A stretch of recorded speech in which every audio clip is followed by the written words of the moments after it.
Viking back. Today we're going to look at a Hoarde Survival, roguelite, vampire survivors type game in space. This is Space Mercenary Defense Force.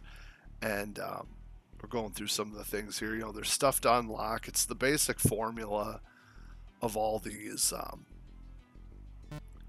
kind of horde defense games. So you can get a bunch of different ships to unlock. They all have different stats. You can put the modules on the sides of it, and every ship is equipped with a turret.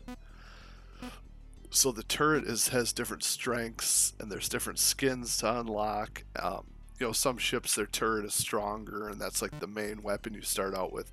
So that's kind of nice, but you get the modules and stuff, and there's perks to unlock, and there's a whole lot of fun to be had in this game. And it actually really surprised me because, you know, it looks kind of minimalistic, but it's really good. So let's get into it. So here we got, I have a few modules already. I got some missile launcher thing and some mines that come out the back and a shield. And it's the same thing. You kill enemies and you pick up the coins, which are like the XP, the gems, and then you'll level up.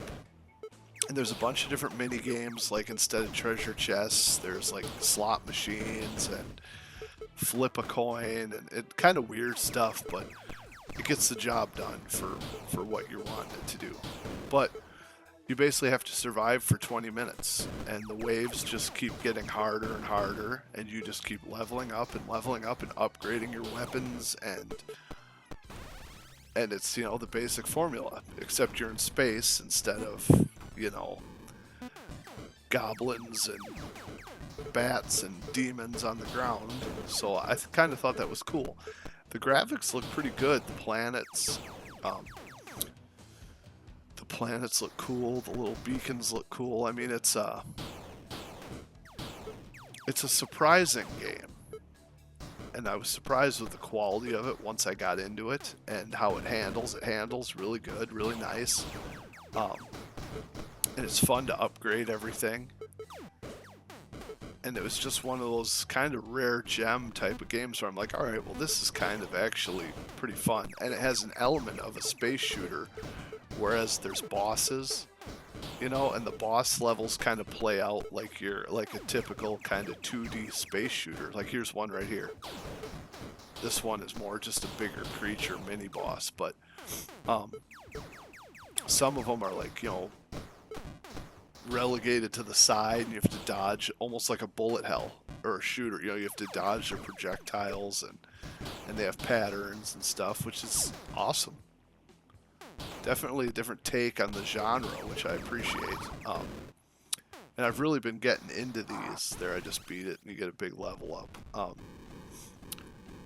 The trees and the things that you can get as far as like your weapons and stuff, I believe there's like over 600 combinations, it said in the trailer. Here's another boss, typical, or not typical, but like a shooter. So he has patterns, and you have to kind of get in and dodge the patterns, and no enemies come during these boss fights except for what are in there when you trigger it. But it's really an enjoyable game, and it has some chill music, and you know, if you like that space, you know, pew pew laser ship type of atmosphere mixed with your horde survival, I think that's pretty cool. I think you'd like this. And the weapons get, I mean, you do get overpowered builds. I mean, you know, with leveling stuff up, but which is the fun of it, you know, that's the fun, to have some spaceship and you're just annihilating waves of enemies.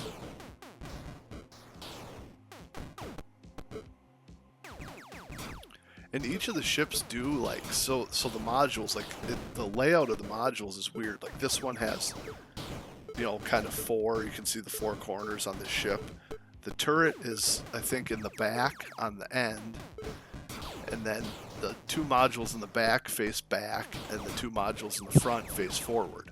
So if you put like a minigun on the front and all your enemies are behind you, it's not going to be effective. So there is a lot of element to like your builds and how you're going to do each run with the ship that you have, because some ships the modules are set up diagonally, or you have 3 facing forward and none facing back, and then there's a ship that doesn't even have modules and all you have is the basic pew pew laser to upgrade. And that one's actually pretty fun to use.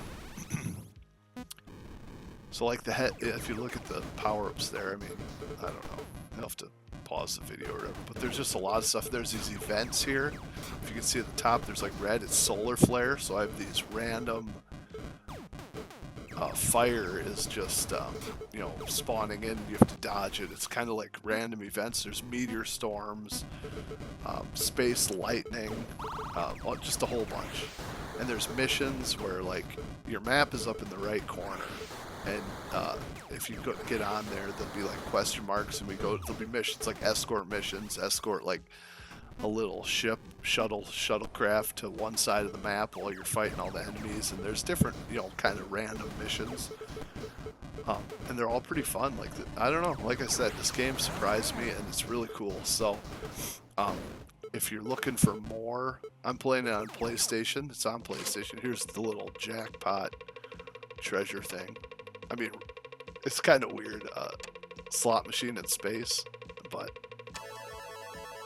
you know, it gets the job done. So I got a magnet, and that'll, you know, suck in all my XP that's all over the map. Yeah, if you like these type of games, I'm trying to do a bunch before Vampire Survivors comes out on PlayStation. I'm trying to go through and do a bunch of the ones that are like Vampire Survivors. So give me a like if you like this video. If you thought it was good, I'm going to let the end play out. Thanks for watching. As always, I got a couple more I'm going to be putting up as well. So look for those on my channel in the next couple days. And take care of yourselves as always. Viking out of here. Bye.